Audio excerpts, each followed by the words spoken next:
They said the clueless, poor high school graduate is not allowed here. I'm sorry, this is all my fault. At the entrance of the towering office building of our business partner. Amidst the relentless downpour, she stood there, trembling. It's Hannah. She joined the company straight out of high school, and now, she's my most trusted right-hand employee. In her hands, she clutched the bag containing the presentation materials I had asked her to bring. She held it tightly, shielding it from the rain as best as she could. Even with her rain-soaked face, I could clearly see she was crying. I've worked with her every day. I know that face too well.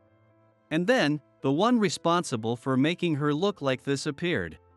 Oh my, how pathetic. Did you really think you could step into our company dressed like that? Honestly, it's embarrassing. I get that you're poor and only have a high school diploma, but at the very least, you should make an effort to look presentable.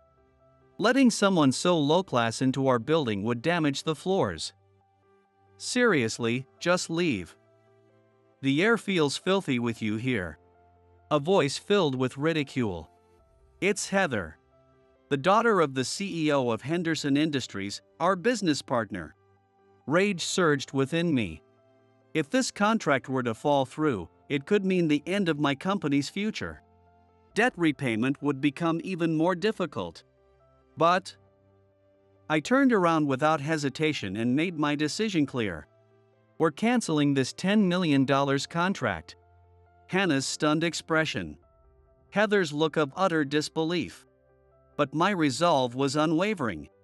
There are things more important than the future of the company. That is the dignity of my employees. I pulled out my phone and dialed a number. Hello, Dad? Call an emergency meeting. We're going all in on a new plan for the future of this company. Amidst the rain, a new challenge was about to begin. The counterattack of a small-town factory was starting now. My name is Kevin Kirkland. I have been the president of Kirkland Plastics for 6 months, after taking over from my father, Tommy. Being called a president might sound impressive, but in reality, I'm just another craftsman working alongside my employees in this small-town factory. Our team is small and diverse in age, but everyone here holds a national certification as skilled molding technicians. We take pride in our craftsmanship, and our skills can rival even the biggest corporations. However, running a business is a whole different challenge. In a world overflowing with plastic products, overseas manufacturing has become the norm. On top of that, the rising cost of resin, the raw material we rely on, was a growing issue. As long as crude oil prices continued to soar, our factory's financial struggles would only get worse. This morning, as usual, I was sitting in the factory's office, wolfing down a hastily made rice balls while crunching numbers. Your eyebrows are practically shooting up, Mr. Kirkland. Whoa! I hadn't even noticed the door opening. Before I knew it, a smiling woman was standing beside me. That rice ball looks delicious, so you should enjoy it with a smile. Here, have some tea. Oh, thanks. Wow, this is really good. It's a bit warm today, so I made some cold brewed tea. I'll put the rest in the fridge. She walked over to the refrigerator with a light step. Her name was Hannah. She had joined our factory as a worker right after graduating high school. And more surprisingly, she was my high school classmate. When I first heard she was applying here, I was genuinely shocked. Hannah was the perfect embodiment of elegance, a stunning beauty with top grades. So the fact that she chose not to go to college and instead decided to work at a small-town factory like ours was nothing short of unbelievable. Back in our senior year, when we were in the same class, I couldn't help but ask her why. Hey, why do you want to work at my family's factory? Honestly, there are big companies that hire high school graduates too. You could easily get into one of those. In the empty classroom, with just the two of us there, I asked her. She gazed out the window and answered.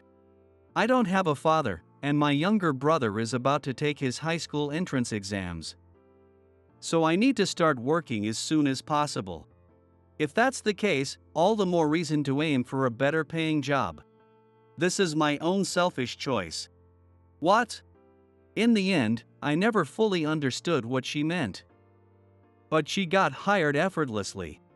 I had assumed she would work as an office assistant, so I was even more surprised when she applied for a position as a factory worker instead. Then, my father decided to focus solely on improving our technology, leaving me to take over as the second-generation president. That first year after high school was absolute chaos. I had planned to continue as a craftsman, but suddenly, I had to think about management. I understood my father's reasoning. With the industry becoming more competitive, he wanted to win through superior technical skills. But that left me burdened with even more responsibilities, and before I knew it, sleepless nights became the norm.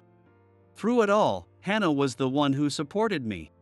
She had earned a bookkeeping certification in high school, thinking it would help with job hunting. And she had also been studying for the Level 2 financial planner exam. That same year, she passed it. Both qualifications were crucial for running a business. While handling her usual workload, she also helped me manage the company. And her keen attention to detail played a big role in maintaining our client relationships. Hannah brought immense value, not just to the factory but to me personally. Though our roles had changed from classmates to boss and employee, she remained the same, always kind, always smiling by my side. And that made me feel guilty. As soon as I started feeling somewhat competent as a business owner, I called Hannah in. For one reason. Just as I had thought back in high school, she was too talented to stay here forever. Are you asking me to change jobs? Yeah. You've done so much for me this past year, but I really think you'd be better off somewhere you can fully utilize your skills. I refuse. She responded instantly, leaving me momentarily speechless. Then, with a gentle smile, she began to speak. Kevin. I never really understood my own worth. Not in high school, not even after getting qualifications. No matter how much I studied, I always felt empty. But after coming here, after watching these craftsmen work, I realized that it's okay to define your own worth and pride.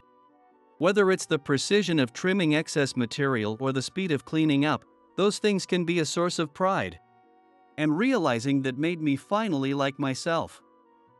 I appreciate what you're trying to do for me, but I want to work here. I had always thought Hannah was flawless. But hearing her words, I realized she had her own struggles too. And that made me feel embarrassed for so casually suggesting she should leave. I scratched my head, looking down slightly, and Hannah suddenly panicked. Ah! I called you Kevin. I'm so sorry, Mr. Kirkland. Ha ha ha. I didn't even notice. Don't worry about it. Thanks, Hannah. You're welcome. Despite everything, our factory is still holding on today. Oh? Mr. Kirkland, your rice ball is just plain salted? That's a bit unexpected. Oh, yeah, I actually forgot the salt. I just rolled up some leftover rice from yesterday. As I said that, Hannah leaned in to look at my face again. Mr. Kirkland. The plastic factory is hot even on normal days. You need to take in enough salt. If you don't mind, I could make them for you. Her face turned slightly red as she averted her gaze. If it's not too much trouble for you, I'd really appreciate it. With my own face reddening, I lowered my gaze and answered her. Leave it to me, she said in a cheerful voice before heading off to the changing room. Watching her go, I felt a warmth rising inside me. I realized once again that I have feelings for Hannah. And I couldn't shake the feeling that she felt the same way. But then, something completely unexpected happened.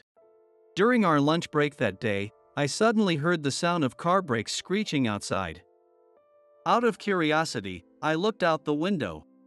And from a sleek black car stepped a woman in a bright red suit and high heels, flanked by several bodyguards. She strode briskly toward the factory. Who is that? What would she want with us? Right then, my dad, who had been eating his lunch next to me, suddenly started tidying up in a panic. "Dad? Kevin. That's the heiress of Henderson Industries, our biggest client. I don't know why she's here, but hurry up and clean up. We need to prepare to receive her. Hannah, get some tea ready for later." "Ah. Yes." Rushed by my father, Hannah and I hurriedly cleaned up the visitors area while the workers were sent back to their stations. The sound of her heels changed slightly as she stepped inside the factory. "It's been a while, Heather. But to think the young lady herself would come all the way here. What brings you here today?" My father immediately went to greet her, bowing deeply. Following his lead, everyone else, including me, bowed as well. Henderson Industries was, without exaggeration, the backbone of our factory's operations. They were a pioneer in the dollar store business, now even expanding overseas. Back when they were still just a small independent shop, we handled their product manufacturing, and even now. Despite them having their own factories, they still outsourced work to us. When I took over as president, I went to introduce myself to their company, but at the time, I met with the president himself. That meant this woman was his daughter, the company's heiress. "Kevin, it's been a while. I'd heard about this place, but wow, factories really are filthy and unbearably hot." "Ah. And what, no drink service? Oh, here you go." Without even glancing at Hannah, who had hurriedly brought the tea, she simply sat down in front of me and my father, her expression full of displeasure. "This is the first time meeting the current president of Kirkland Manufacturing, isn't it? I'm Heather from Henderson Industries." "A pleasure. I'm Kevin. Thank you for your continued business." By this point, my impression of her was already the worst. But I reminded myself that I had to act like a proper company president. Still, I just wanted her to hurry up and get to the point. My irritation was rising, but she seemed completely indifferent as she took a sip of tea, only to make an obviously disgusted face before finally speaking. "I'll get straight to the point. Submit a cost-cutting proposal by tomorrow. Depending on how much you improve the profit margin, we'll decide whether to continue our contract." "What?" "No, you know just as well as I do that cutting costs right now is impossible, Heather. If you change the contract terms, we won't just lose our profits. We'll be in the red. Please, reconsider. I'm begging you." This was the lowest I had ever bowed my head to anyone. Our factory was barely hanging on as it was. If our revenue dropped, we'd have to take out loans just to buy raw materials. And at the end of that downward spiral was bankruptcy. I was desperate. But the words that fell from above my bowed head sounded almost amused. "Well, in that case, our business with you ends here." I looked up in shock, only to see Heather actually covering her mouth, laughing. "Honestly, my dad only gave you work out of some outdated sense of loyalty. This is a good opportunity for you to realize your place, don't you think?" Ha ha. I was about to throw away my title as president right then and there. But at that moment, "Please, I'm begging you. At least let us keep working under the current contract for a little longer." It was Hannah. The sudden turn of events made my anger vanish somewhere, but for some reason, Heather looked more surprised than anyone else. Then, she opened her mouth. "No way. Hannah?" "Yeah, it's been a while, Heather." Hannah spoke in a reserved tone, glancing at me and my father, who were both struggling to understand the situation. "Heather and I were classmates in middle school. I knew she was with one of our clients, but I never said anything." "I'm sorry." "Oh, that's not really something to apologize for, but..." I felt a strange sense of unease. This wasn't the kind of nostalgic reunion I would have expected between old classmates. Then, turning to Heather with a firm expression, Hannah spoke. Certainly, from a cost perspective, it might be more efficient to produce everything in your company's factory. However, this small workshop specializes in meticulous craftsmanship and attention to detail. The quality is so high that it's unbelievable something like this sells for just $1. Of course, Mr. Kirkland is carefully thinking about the future as well. He is someone who carries on the relationships that former president valued, works hard, and takes bold new steps forward. Hannah barely paused for breath as she continued her passionate plea. Then, she took a deep breath. The numbers will prove themselves. So, please, just give us a little more time. I'm begging you. At the same time, the workers who had been watching from the production area all bowed their heads. I also bowed my head once again. Heather didn't say anything. She just stared at Hannah, then flicked her eyes toward me before looking back at her. Hey, Hannah? Was that a personal plea? I only spoke the truth as I've seen it. Humph, Heather muttered, the corner of her mouth curving up slightly. Then, as if she had become a completely different person, she spoke in a much friendlier tone. All right. I'll let things continue as they are for a little while. Let's see. If you come up with a proposal that significantly boosts our profits, I'll give you a contract worth $10 million. $10 million. Thank you so much. We'll do our best. A wave of relief and excitement spread through the factory. But Heather didn't take her eyes off me. Instead, she smirked even more. But there's one condition. A condition. If it means keeping this contract, I'll do anything. I answered instantly, afraid that even hesitating might mean losing everything. I was prepared to do any kind of menial task if that was what it took. But her condition was something I never could have imagined. What? You're joking, right? Hearing her words, my mind went completely blank. Heather stood up, looking down at me with a smirk. I'm not lying. Kevin, you are going to be my boyfriend starting today. That's the deal. My dad has been bringing up arranged marriage talks lately. And it's such a hassle. I just want to have more fun. Then, turning to Hannah, who was just as stunned as I was, Heather smiled. It's just for show. I'll only call him when I need him, so he just has to show up. That's fine with you, right, Hannah? I mean, if Mr. Kirkland is okay with it, then it's settled. Here, my business card has my contact info. When I call, make sure you show up looking presentable. Well then, everyone, keep working hard, okay? With that, Heather shot one last glance at Hannah before striding out of the factory, the sharp clack of her heels echoing behind her. I felt an overwhelming urge to toss the business card she had shoved into my hand. But with everyone watching, I had no choice but to act as if nothing had happened. Well, that was one hell of an heiress. Anyway, no need to worry, everyone. Let's focus on finishing today's deliveries. At the very least, the factory had survived. What would happen to me personally? That could wait until later. For now, I just had to push forward. The next day, my life completely changed.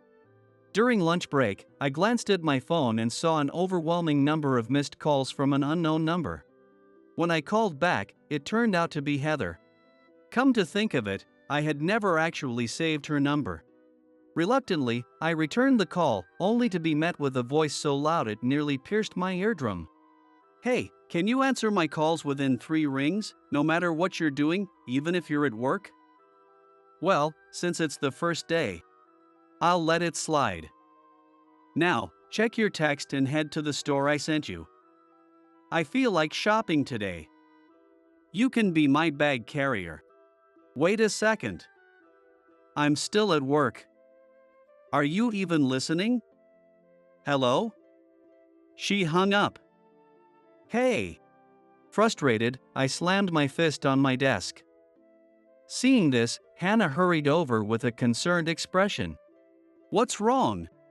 "It's nothing. I need to step out for a bit."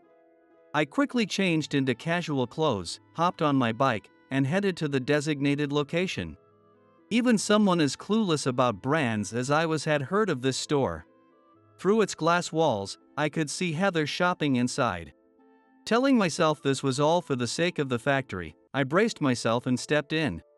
But almost immediately, my irritation got the better of me. "Hey! What is that outfit? A wrinkled hoodie and jeans? Do you even know where you are?" "Absolutely not." "Do it over. Go buy some proper clothes and come back." "You want me to go buy clothes now and then come back?"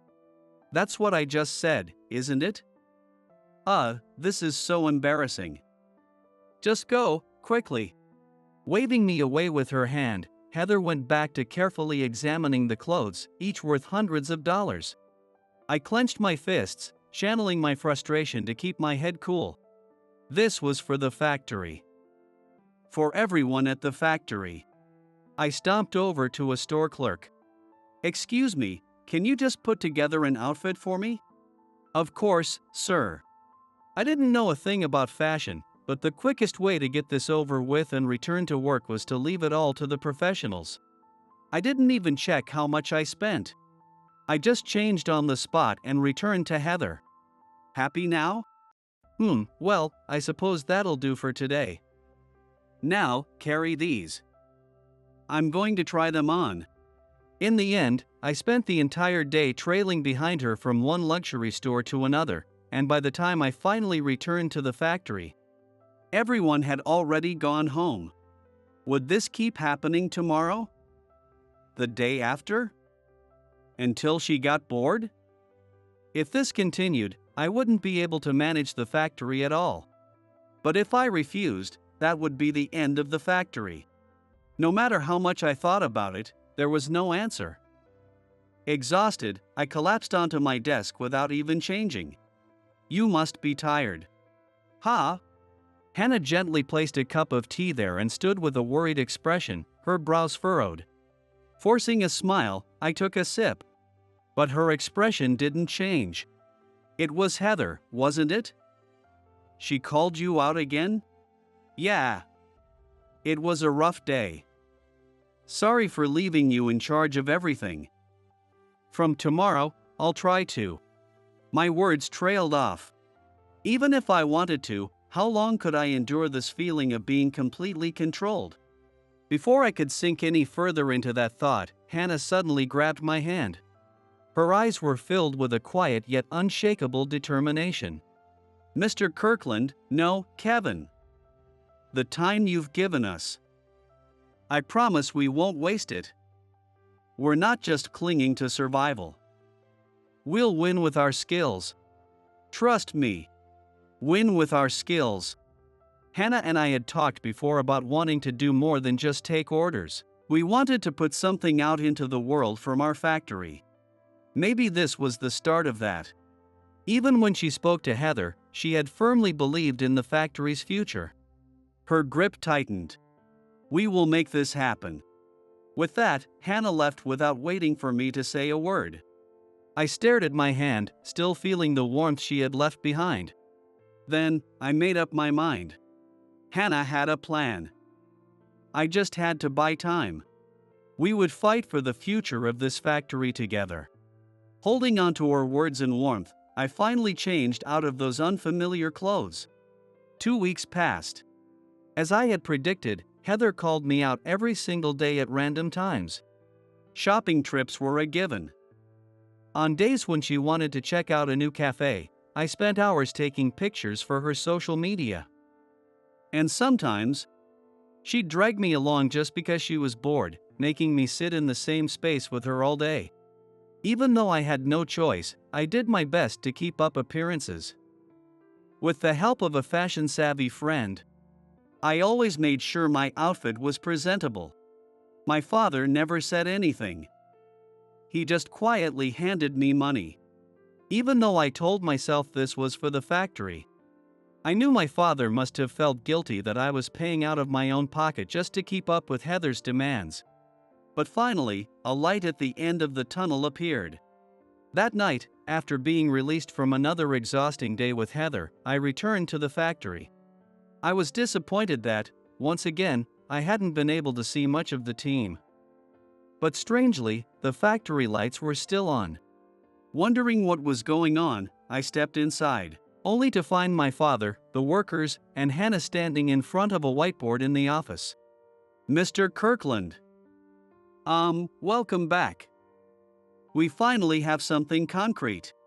"Huh? A cost reduction proposal?" "Well, actually, it's more like a high-quality product that can be made at a lower cost." I was caught off guard for a moment, but I quickly changed out of my formal clothes and sat in front of Hannah. Clearing her throat, she began her presentation using the whiteboard. "Henderson Industries asked us for a cost reduction plan. But right now, cutting costs is an incredibly difficult challenge. So, we decided to flip the concept. If the goal is to improve the bottom line, then instead of cutting costs, why not create a low-cost product that actually sells?" A round of applause erupted. It seemed the entire factory had been working on something behind the scenes. "Hannah, everyone, tell me more." "Yes. Mr. Kirkland, here it is." She handed me something.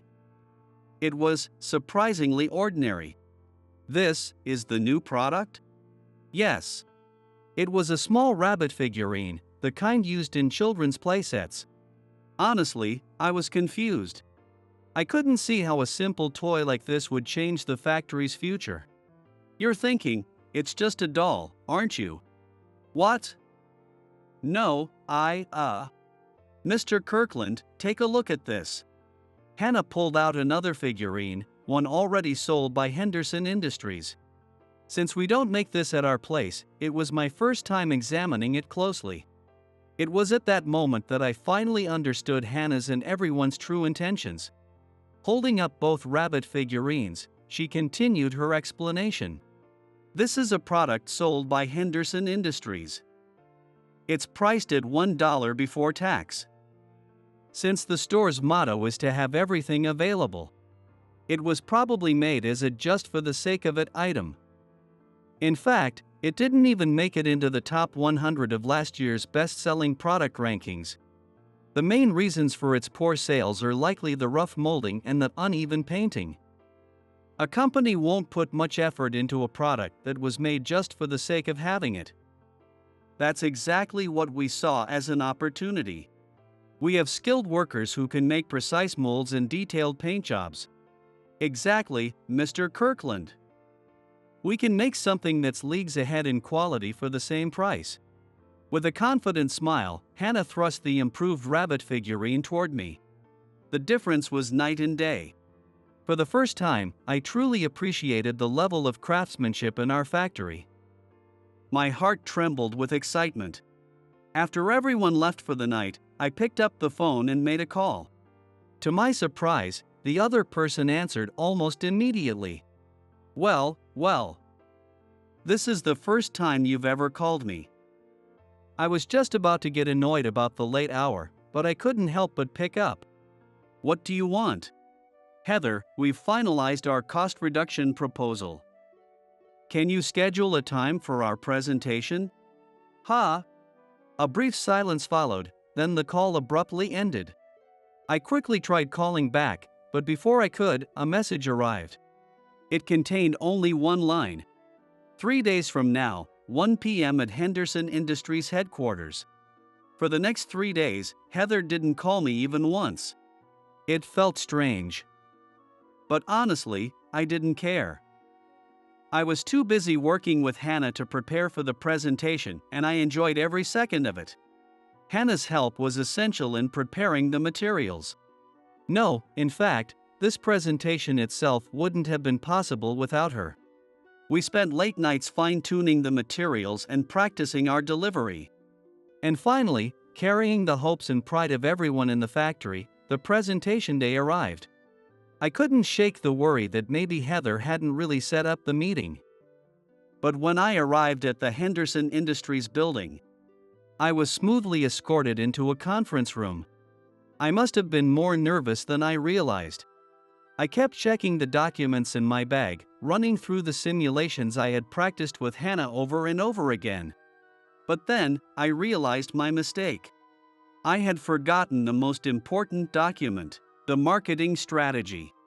Even though it had been prepared in advance, I had spent the morning practicing alone at the office and left it behind. Panicking, I quickly called the factory, and Hannah agreed to bring it over. A little while after I ended the call, the conference room door opened. Heather walked in alone. "Sorry to keep you waiting." Meeting like this feels kind of strange." "Well, let's get to business." "Actually, could you wait just a little longer? There's a missing document. It'll be here any minute now." "Ha! Wait? You people are always asking for more time." Fine." The factory wasn't far from this building, so I thought Hannah would arrive in time. But she still hadn't shown up. 30 minutes had passed since I called. That was too long. Something was wrong. I excused myself from Heather and stepped out of the conference room. As I stood by the window in the hallway, I pulled out my phone to call Hannah again. That's when I noticed it had started pouring outside. Maybe that was why she was running late. Looking out the window, I searched for her. But when I saw what was happening outside, my heart nearly exploded. Before I knew it, I was sprinting full speed toward the building's entrance. There, standing in the rain, was Hannah. "Hannah!" I pulled her toward the building as she stood there, getting drenched in the rain, trying to lead her inside. But she shook off my arm, refusing to go in. Stunned, I watched as she kept her head down and spoke in a quiet, trembling voice. When I got to reception, they told me I wasn't allowed in. I asked why, and they said, "A lowly high school graduate from a poor background isn't welcome here. Go home." That was the message I was given. I'm sorry. This is my fault. The towering building loomed over us as the rain poured relentlessly from above, splashing up from the ground. We were both completely drenched. But Hannah clutched the bag containing the documents tightly, keeping them safe from the rain. I knew she was holding back tears. I had worked with her for so long. I could tell right away. Just as I was about to force her inside to get out of the rain, the very person responsible for this humiliation appeared. Look at you, all drenched. I can't believe it actually started raining. Hannah, you really do have the worst luck. When I heard Kevin calling, I figured some nobody might try to sneak in. So I told reception to turn away anyone who didn't belong. It was a good move. Imagine the mess you would have made inside. Do you have any idea how much these floors cost? Standing just outside the reach of the rain, Heather crossed her arms and looked down at Hannah, who was soaking wet, before speaking. As I had expected, it was Heather who had arranged for her to be kept out of the building. She seemed to be waiting for my response. If I let this contract slip away, the factory could go under. As president, I should have swallowed my pride and pleaded with her to let me present. If it went well, we would secure a $10 million contract. But instead, I took out my handkerchief and gently wiped Hannah's face. Then, I turned to Heather and, without hesitation, spoke as a leader. I'm canceling the contract. On our end. What? What did you just say? Her voice wavered with clear disbelief. $10 million isn't nearly enough to protect employees who have been insulted. I took off my jacket and shielded Hannah from the rain, turning my back on Heather as I led her away from the building. Behind me, I heard Heather scream. Wait a minute. Don't get the wrong idea. You don't get to choose. I was the one giving you a chance. Her voice was a mix of rage and panic. Do you even understand what you've done? If we cancel our contract, your little factory is finished. You're done. She spat out one last insult. What's the point of protecting some pathetic high school graduate in the rain? People like you don't get to rise above your station. I didn't look back. I just kept walking. Her voice was soon drowned out by the sound of the rain. The next morning, I got a call first thing. The call was from Mr. Henderson of Henderson Industries. The message was simple: our business relationship was over.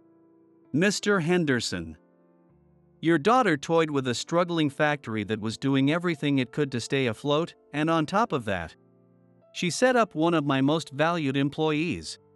What are you talking about? My daughter was working with you to come up with solutions to help your factory, wasn't she? And then some lowly high school graduate of an employee lashed out at her. And yesterday, when that same employee failed to arrive on time and was too afraid of being scolded to enter the building, my daughter personally went out into the rain to bring her inside. But instead of appreciating that, you rejected the presentation? I can't understand your reasoning at all. Clearly, Heather had twisted the entire story to fit her own narrative. I realized there was no point in arguing. Mr. Henderson's final words before hanging up were, "Our company has been with yours since our founding, but after this insult to my daughter, we're done." I quietly set down the receiver. A parent believing in their child, that was natural. If anything, I understood that better than anyone. After all, I had done the same yesterday. Still, I couldn't stop the sigh that escaped my lips. I'll go apologize. I'll ask them for another chance. Cough, cough. Hannah had just arrived at work, unsteady on her feet. Hannah, I told you to take the day off. Listen, it's fine. I made this decision as the president. We all worked hard. But if it means letting our employees be humiliated, then it's meaningless. I refuse to do business with them. She listened to me with her eyes closed. Then, suddenly, she collapsed forward. After being drenched in the rain like that, it was no surprise she had gotten sick. I caught her just in time. With her face buried against my shoulder, she sniffled and whispered, "Thank you. Thank you, Kevin." I gently patted her back, comforting her like a child, and for a brief moment, we just stayed like that. After driving her home, I returned to the office and leaned back in my chair, staring at the ceiling. I had already told everyone at the factory what had happened. I left out the part about Hannah, but since they all knew about the ridiculous situation I had been in, they simply laughed it off and told me not to worry. But we couldn't let this be the end. Without our biggest client, we had to come up with a new plan, or we really would go under. On my desk were the presentation materials Hannah and I had worked on, along with the rabbit figurine. Guess we wasted all that effort. As I looked at them, I recalled my conversation with Hannah. Sure, the quality difference is obvious, but do you really think these will sell? When I had asked her that, she had clenched her fist and answered confidently, "They will." Whoa, why so sure? Oh, wait, is this that marketing thing? Not exactly. Well, in a way, since we're shifting our target audience. This isn't a toy for kids, Kevin, it's for adults. Miniature collectibles are huge right now. One of the main reasons they're so popular is that the quality has improved over the years. That's why adults are drawn to them. Her explanation had finally made sense to me. So if it's high quality and only $1, it'll definitely sell. Exactly. If the first figure does well, we can expand into variations and turn it into a full-fledged brand. Remembering her bright smile, I looked down at the rabbit figurine and muttered, "All right, let's fight for our future." I turned on the computer, still not fully comfortable with it. "Good morning, Mr. Kirkland." The next morning, Hannah was the first to arrive at work. "Morning. How are you feeling?" "Great. Thanks to you, I'm fully recovered and ready to go. Oh, I'll make some tea. Her energy and smile made it feel like things were back to normal. But reality was different. I made sure to keep any worry from showing on my face as I turned on my computer. But the moment the screen loaded, my brows furrowed deeply. What the hell is this? Hannah, who had just brought me tea, leaned in to look at my screen, noticing my frozen expression. Mr. Kirkland? What's wrong? Huh? What's with all these emails? The subject lines are all about scheduling. Open them, quickly. Oh, yeah, you're right. Let's take a look. With slightly unsteady hands, I opened the first email, and Hannah began reading it aloud. Most of them contained nearly identical messages. We have reviewed the documents regarding the new product you sent us. We are extremely impressed and would like to discuss it with you in person as soon as possible. Mr. Kirkland. This new product, could it be? Yeah. Last night, after thinking things over, I figured this was the perfect opportunity. I sent out sales emails to other dollar store chains. Honestly, even I wasn't expecting this kind of response. I had taken a gamble, trusting in Hannah's idea and the skills of our factory's craftsmen, even without that company. And the results had exceeded my expectations. Without wasting time, I scheduled meetings with various companies, marking the beginning of my presentation rounds. To my surprise, every company I visited was already offering incredible terms. But what shocked me even more was how well known our factory already was within the industry. Kirkland Plastics products are high quality, and it seems that every company wanted to partner with them. And then, when rumors spread that our contract with Henderson Industries had ended, and they received my outreach, they jumped at the chance. That's why the responses had come so quickly. I felt like everything I had worked for was finally paying off. Since I was a child, I had watched my father and the craftsmen dedicate themselves wholeheartedly to their work. And now, I was ready to take the next step forward. The rabbit figurine, born from Hannah's idea, had been chosen as the launch product for one of the companies offering the best conditions. Once we released 2 variations of the figurine, things moved at lightning speed. Miniature collectors took notice, and soon, the figurines were selling out daily. They became a trending item. And thanks to our newfound recognition, other products from our factory started gaining attention as well. Not long ago, we had been a struggling factory on the verge of collapse. But now, we were one of the top brands in the industry. Today, both the factory floor and the office were bustling with activity. All right, that schedule works for us. Looking forward to working together. You still have a habit of saying things out loud while typing emails, huh, Mr. Kirkland? Whoa.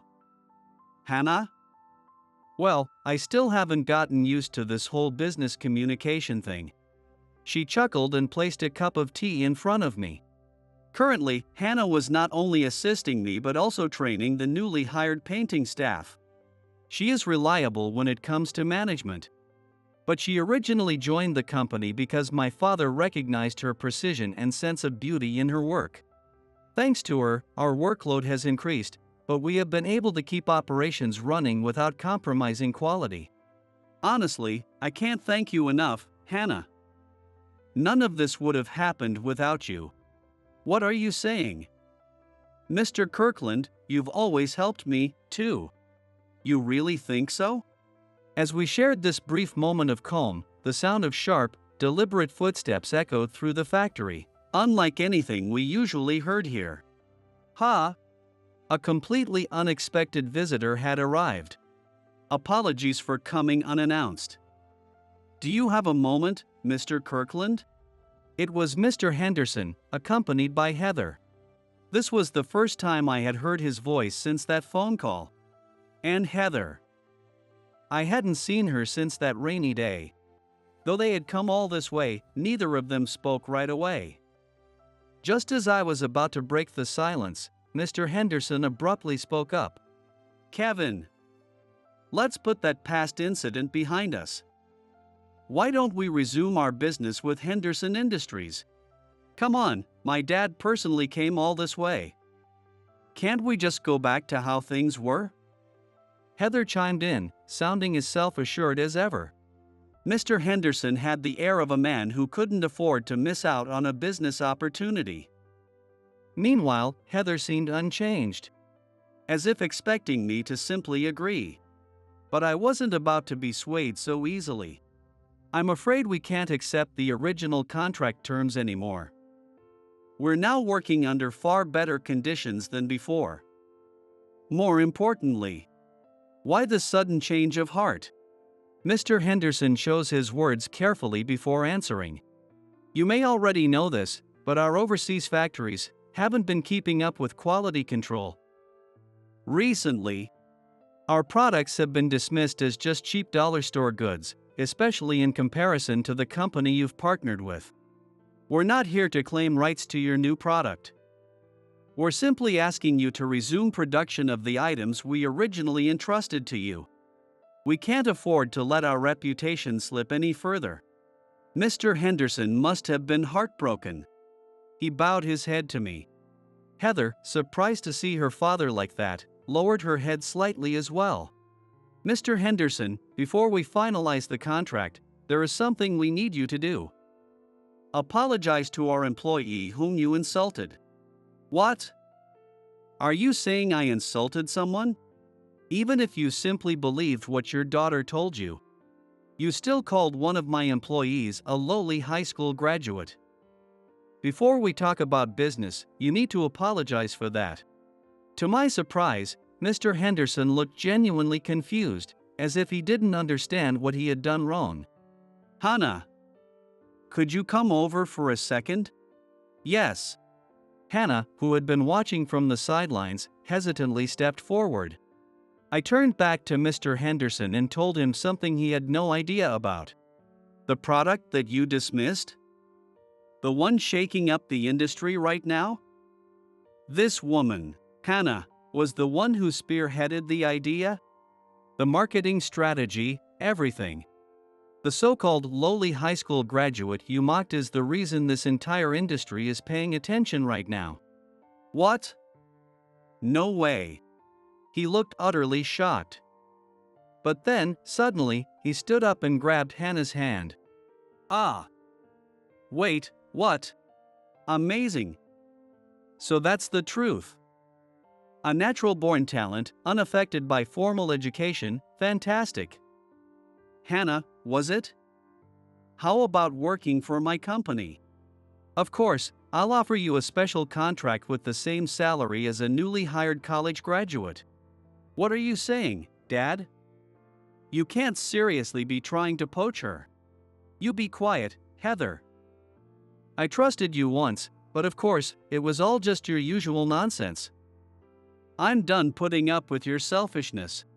Right in front of me, a spectacular display of shameless backpedaling and a full-blown father-daughter argument unfolded. I was speechless. But then, Hannah suddenly shouted, "I'm sorry," and yanked her hand away. I want to be here. I want to work with everyone in this factory. Maybe there were places that offered better salaries, but I begged my parents to let me apply here. This is where I belong. Shh. I knew it. Praising you just made you arrogant. You mean, because she's a useless high school graduate? I stepped in front of Hannah, shielding her as I confronted Mr. Henderson directly. Sure, as the president of this company, I do want to grow our business and protect my employees' livelihoods. But I refuse to be the kind of president who uses power to snatch people and resources, discards them when they're no longer convenient, and then takes them back again whenever he feels like it. I will never be that kind of thoughtless leader. Maybe that's just the opinion of a lowly high school graduate, though. Mr. Henderson clenched his fists, shaking with anger. You arrogant little. You're only riding on a temporary wave of success. One day, you will regret not taking my offer. His voice trembled with a mix of fury and desperation. Nothing stays good forever. That's exactly why we must always innovate, refine our skills, value our people, and build trust. Isn't that the real job of a leader? Instead of drowning in short-term profits and power, we look ahead. That's how we do things at Kirkland Plastics. For a moment, he was speechless. Then, he exploded again. Ha! Don't make me laugh. Mark my words, you will regret turning us down. What does a kid like you know about running a business? You think you can survive on ideals alone? His face was turning an unhealthy shade of red, veins bulging on his forehead. But I could see it, behind all that rage, his confidence was cracking. Gah! You'll regret this. Heather, we're leaving. Mr. Henderson, his frustration evident, started to turn on his heel. However, his daughter Heather remained standing there, motionless. Go ahead. I'll catch up later. Her voice was colder than I had ever heard it. In her eyes, it seemed as if a new light had begun to shine. Mr. Henderson's back had lost its former dignity and looked slightly hunched. We stood there in the rain until he disappeared from sight. I had often heard my father talk about Mr. Henderson in the early days when he started his store. From the time he began in a small shop on a shuttered street, his vision for the future had always been grand. He always said he would build a company where people would want to work and shop. As I watched Mr. Henderson walk away, I reminded myself not to let my heart waver. And now, only the three of us remained in the office, Hannah, Heather, and me. There shouldn't have been anything left to say, yet Heather remained seated, refusing to move. Hannah and I exchanged glances. Then, out of nowhere, Kevin. Do you know what Hannah was like in middle school? What? No. I don't. I was caught off guard by the sudden question, by the fact that she had called me by name, by everything. Come to think of it, they were middle school classmates. But I had never asked Hannah about that time in her life. Resting her chin on her hand, Heather stared off into the distance. I always had people around me. Being surrounded by others never felt bad. No one ever dared to challenge me. I was always the center of attention. And yet, in our class, there was another center besides me. As she said this, Heather shot a sharp glare at Hannah. Ha! Humph, it's infuriating how oblivious you are.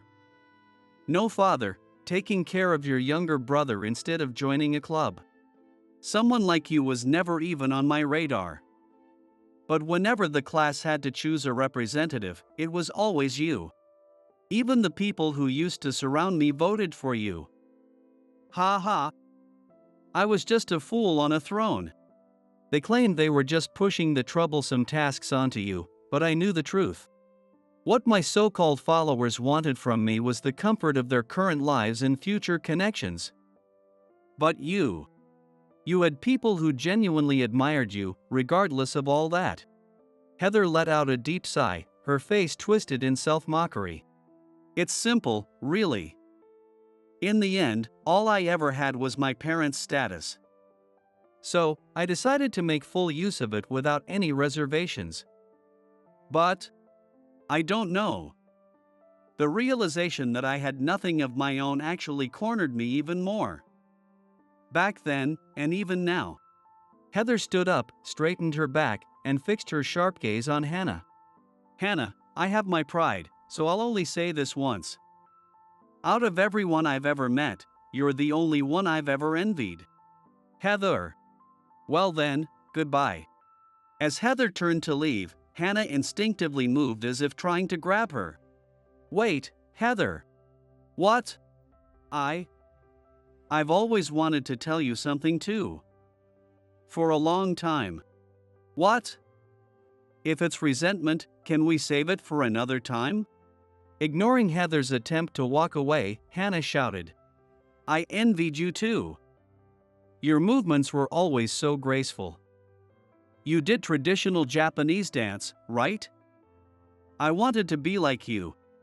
But I couldn't afford lessons, so I learned calligraphy at a small local class instead. They also taught me a little about posture and movement. And what of it?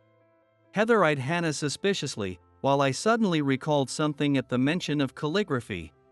When I came here for my job interview, I presented a handwritten piece in classical Chinese calligraphy as a way to showcase my precision skills. That's how I got hired. I wanted to thank you, Heather.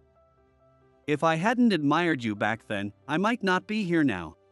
Heather listened quietly, then suddenly let out a small chuckle, which gradually turned into restrained laughter. Then, she turned back around. Seriously, Hannah, you make no sense at all. Even as she laughed, I thought I caught a slight glimmer of tears at the corners of her eyes. As I watched this small, fleeting moment of newfound understanding between them, Heather suddenly marched toward me and smacked my shoulder. Hard. Ow. Hey, Hannah.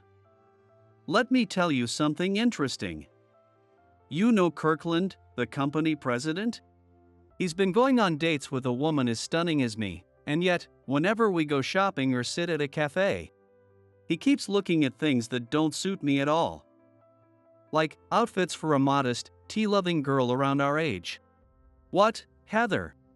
Oh, and Hannah, you mentioned earlier that you were being selfish by taking this factory job. Could it be that you... Heather. As Hannah and I panicked, Heather smirked and finally released me before heading toward the exit. Your father and I were both outmaneuvered, so consider this a little payback. See you. With a small smile, Heather walked away. Mr. Kirkland. Is this her idea of revenge? Oh. And forget that selfish part, okay? Please? Hannah pleaded with me, looking serious, then took a sip of her tea. I let out a wry smile as I watched Heather's car disappear into the distance. 2 months later, our surroundings had changed dramatically. Henderson Industries announced a complete withdrawal of all its overseas stores and factories. A series of product recalls, due to issues like drawers that wouldn't close properly, led to the company's downfall. On top of that, the executive board voted for Henderson's resignation, forcing him into retirement. While the faulty products played a role, it was ultimately his autocratic leadership and worsening labor conditions that led to this outcome. With the shutdown of their factories, 2/3 of their domestic stores had to close as well. Now, the company barely operates a handful of locations within the country. It was a massive shift in the industry landscape. But recently, Hannah updated me on how Heather was doing at the company. The atmosphere is suffocating. It's like sitting on a bed of nails. Most people are just waiting for the company to collapse. But, as the founder's daughter, I plan to fight until the very end. After all, I know people who have turned things around from even worse situations. The scale of their losses is much greater than what we've ever faced, so the road ahead will be brutal. Still, I can't help but wonder if I'll one day see Heather with that victorious smile again. As for Kirkland Plastics, our factory expansion was finally completed the other day. That rabbit figurine line has been officially turned into a series, and our second release, Miniature Furniture, was a huge hit. Thanks to its high quality, it's also gaining popularity among international tourists. Our company's revenue has stabilized, allowing us to expand operations. Yet, no matter how much business grows, how much profit we make, we will never forget the craftsmanship and pride in our work. That's what Kirkland Plastics stands for. That's the company I am here to protect. As the sun set, I glanced at the clock and suddenly panicked. Damn, it's already this late? Lost in thought, I hadn't realized that it was already time for my appointment. I quickly changed out of my work uniform and rushed to the meeting spot. The place I arrived at was a stylish cafe, one of those trendy spots that felt way too fancy for me to walk into alone. It seemed to be newly opened, but it was already quite popular. Feeling nervous, I hesitated for a second before finally pushing the door open. Oh, Mr. Kirkland. Over here. Hannah. Please, not so loud. Calling me in public is embarrassing. Seeing my flustered face as I hurried over to the table, Hannah quickly covered her mouth, realizing her mistake. Mr. Kirkland, thank you for meeting me even though you finished work early today. Just call me Kevin. It's just the two of us, and I still haven't gotten used to you calling me Mr. Kirkland. I said, hiding my face behind the menu, and Hannah chuckled softly. All right then. Kevin. This place has all sorts of unique tea-based drinks. My mom was really passionate about tea, so I ended up loving it too. I've been wanting to check this place out. Watching Hannah talk excitedly, I realized that it had been a long time since the two of us had a proper conversation like this. Kevin, have you been getting enough rest? Things have been getting busier and busier for you, right? Well, rather than just being busy, I'd say it's been a learning experience. When I visit other factories, I keep discovering amazing things. It makes me want to improve our workplace too, to make things easier for everyone. Maybe I got a little too excited. Hannah stared at me, still holding her tea latte Madeira, looking a bit surprised. Sorry. Not really the time for that kind of talk, huh? No, actually, I think it's great. You really are incredible, Kevin. Ha! My voice shot up, drawing attention from everyone around us. But Hannah didn't seem to care about that at all. Instead, she blushed slightly and continued looking straight at me. You've always helped me, Kevin. Do you remember? When we became seniors in high school, I still didn't have a phone. So, I used to write letters to my friends. But when we ended up in the same class for the first time, people made fun of me for it. Who even writes full letters in this day and age? Hey, write one for me too. Make it sound like a love letter, huh? How do you even survive without a phone? Hearing all that on my first day as a senior was a little depressing. Then, the classroom door opened, and more classmates walked in. Yo, Kevin, check this out. A handwritten letter. Can you believe this? Huh? Whoa. Wait a sec. Hannah, did you write this? Yeah. Damn, your handwriting is amazing. It's like a font in textbook. Oh. Today's log just needs to be placed on Mr. Smith's desk. Wait. Is this for me? Since I'm the class rep today? Yeah, the teacher asked me to pass it on, but you weren't around, so... After that, nobody made fun of me anymore. At first, I thought you might be a scary guy. But that moment made me realize, you're just someone who honestly speaks his mind. Thanks to you, I was able to enjoy my last year of high school.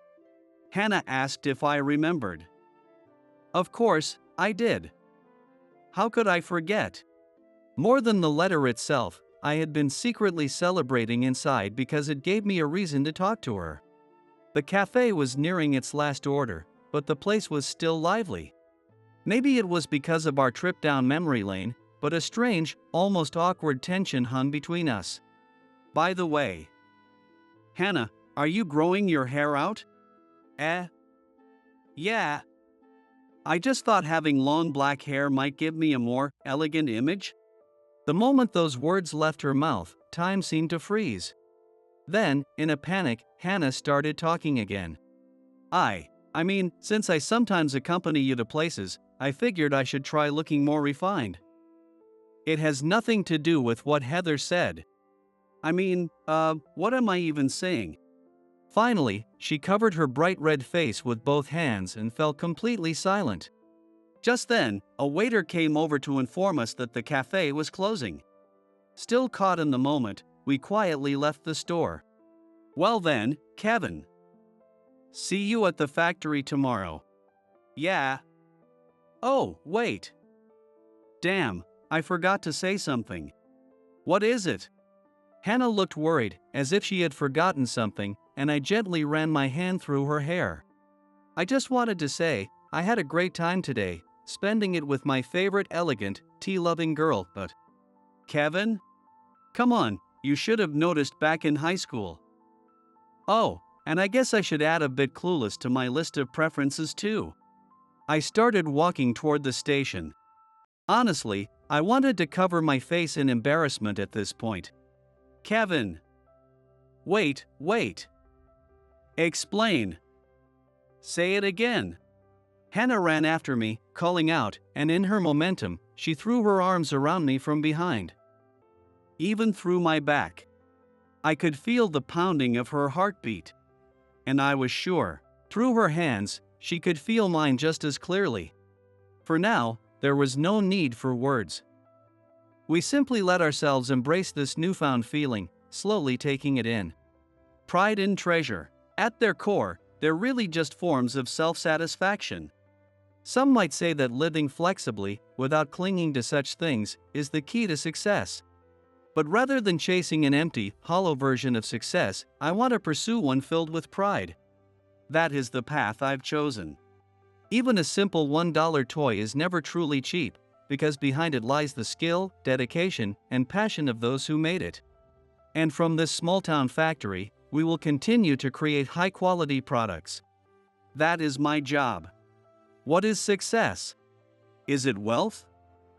Is it fame? For me, true success is taking pride in my work and walking this journey alongside the people who matter most. And so, I will keep moving forward. With pride in my heart and with her by my side.